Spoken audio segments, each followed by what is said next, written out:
Honorable colleagues,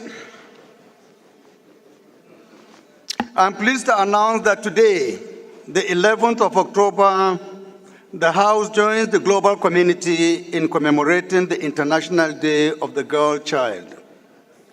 This day highlights the challenges faced by girls around the world while celebrating their resilience, potential, and crucial role in shaping a better future.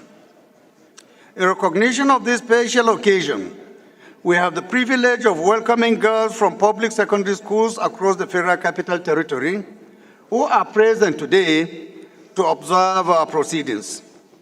Their presence is a reminder of the importance of investing in the education and empowerment of our young girls in Nigeria.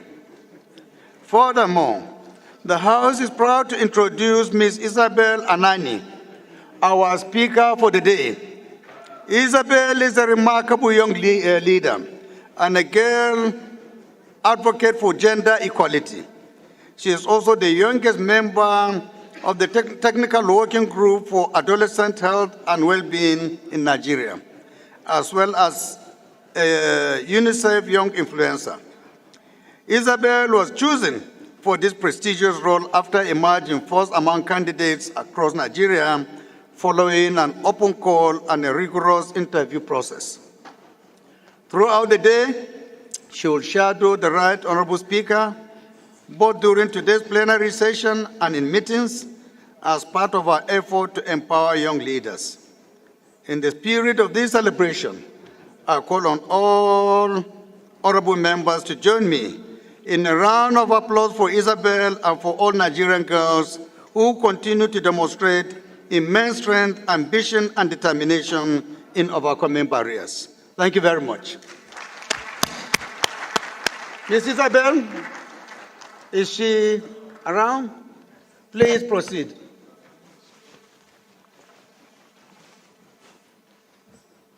Honorable colleagues, for a moment, you have a new speaker.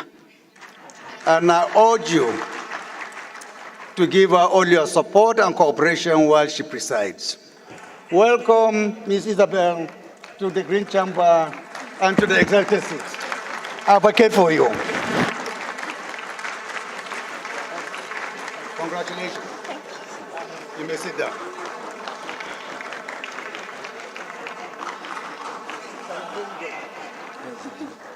Sorry? Yes.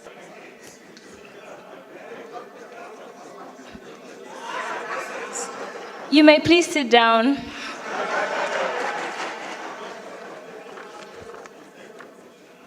Good morning, colleagues. My name is Isabel Anani, and I welcome members to this important session of today's sitting, commemorating the International Day of the Girl Child. I thank the Right Honorable Speaker and the entire House for the honor of assuming this symbolic position as Speaker today.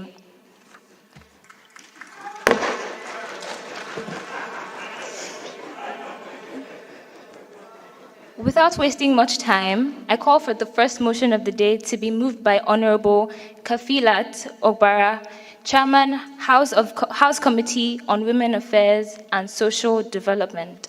The National Drug Law Enforcement Agency and National Orientation Agency, alongside other stakeholders, to collaborate with schools, community organizations, religious institutions to educate the public on drug abuse dangers and promote drug-free lifestyle to make provision for rehabilitation. And also urge the Federal Ministry of Education to devise practical ways, such as implementing mobile education, the units or community outreach programs to curb out-of-school girls across the 36 states of the Federation.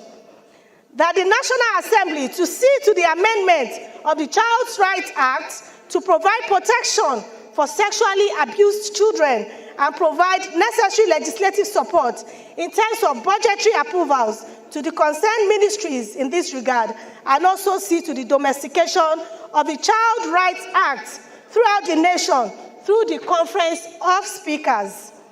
That the leadership of the House to ensure the swift passage of bills that seek to protect women and girls, like the Gender and Equal Opportunities Bill, that will mandate the Committee on Women Affairs and Social Development, Basic Education and Services to engage the NDLEA, Ministry of Education, NOA, and other stakeholders by organizing workshops, creating awareness campaigns, and monitoring progress to ensure compliance. I so move, Madam Speaker. Thank you.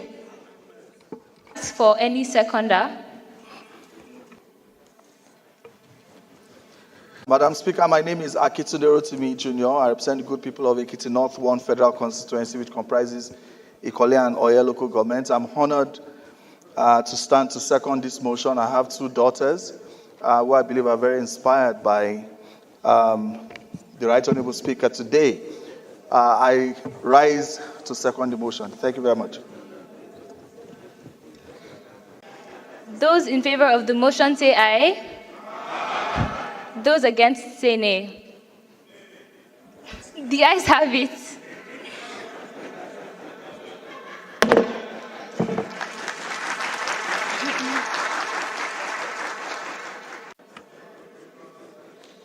October 11th marks a very important day in the lives of girls all around the world. It is a constant reminder of how far we have come and how much progress we are willing to make as Nigerians. The theme of this year's International Day of the Girl Child is Girls' Vision for the Future. For me, I envision a future where every girl, regardless of where she comes from, has an opportunity to flourish, where education isn't seen as a high pedestal privilege, but as an essential tool to equip girls make important decisions that affect them and ultimately the places they come from. According to the United Nations, nearly 1 in 5 girls are still not completing lower secondary school, and nearly 4 in 10 girls are not completing upper secondary school today. As if these numbers aren't concerning enough, they are at a constant risk of harassment and the what-ifs that are associated with violence, which simply should not exist.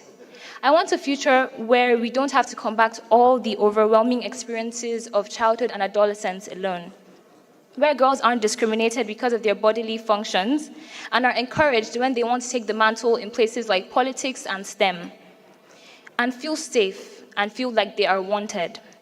As an aspiring woman in STEM, yes, I'm an engineering student, I know what it is like to be the only girl in male-dominated spaces. However, I don't want to be the only girl. I want to be one of many.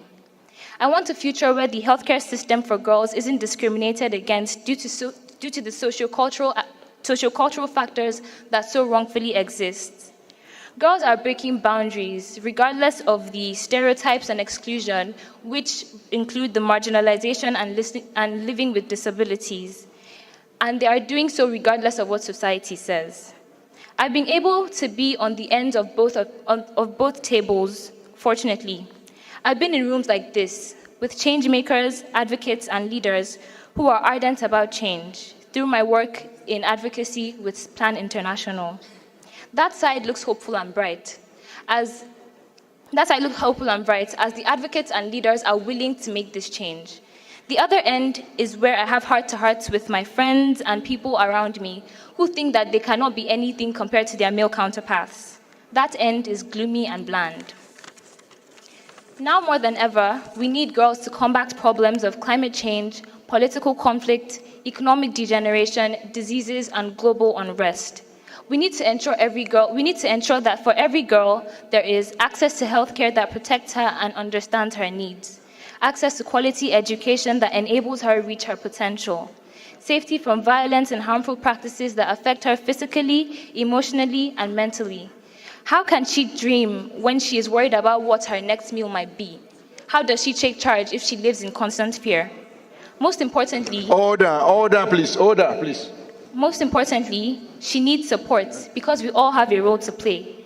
She needs policies that are made with her interests in mind. She needs opportunities, not just a seat at the table, because anybody can get a seat at the table. But she needs to get that seat and feel like she can conquer, because conquer she can. Honorable Ebiente, take your seat. Honorable Ebiente.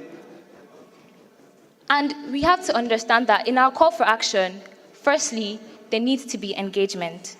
Girls should be a part of policy making, because who better knows what girls want than girls themselves? They should be in rooms like this constantly. Gender-inclusive budgeting and gender-inclusive policies should be made for girls to empower and protect them in making sure that they maximize their full potential. Safe schooling is very important because there's simply nothing for girls if she cannot have the education because she lives in constant fear. Sanitary pads and hygiene products should be made available, and they should be made as cheap as they can be. The good thing is that we are already halfway there, and every day we are a step closer to achieving these goals. Also, there isn't just one solution, but hundreds. There isn't just one girl to talk for, but millions. In order for us to continue at the steady progression that we have so rightfully ascertained, we mustn't just provide her a seat at the table. Finally, I congratulate all the women in parliaments that have pushed through and broken stereotypes. Girls around Nigeria aspire to be like you. And to all the he for she's who uplift the girls they know and to continue striving, we see your efforts and we deeply appreciate your strive for equality. And don't forget that the marathon continues, but fortunately, we are already halfway there. It is now my pleasure to invite the Right Honorable Speaker, His Excellency Honorable Abbas Tajuddin, PhD, a he for she, the original one at that, to take over the business of the day. Thank you. One federal constituency, Edo State. I rise to move that this session be brought to a close and to revert to plenary. I so move. My dear colleagues, Kingsley Chinda, Obiabo Federal Constituency, I rise to most humbly second the motion that we do revert to normal plenary. I so second. Those in favor say aye. Those against say nay.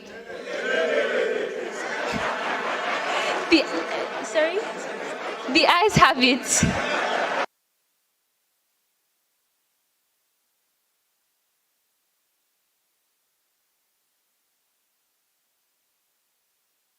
Honorable colleagues, this session is adjourned. Sine die. Thank you.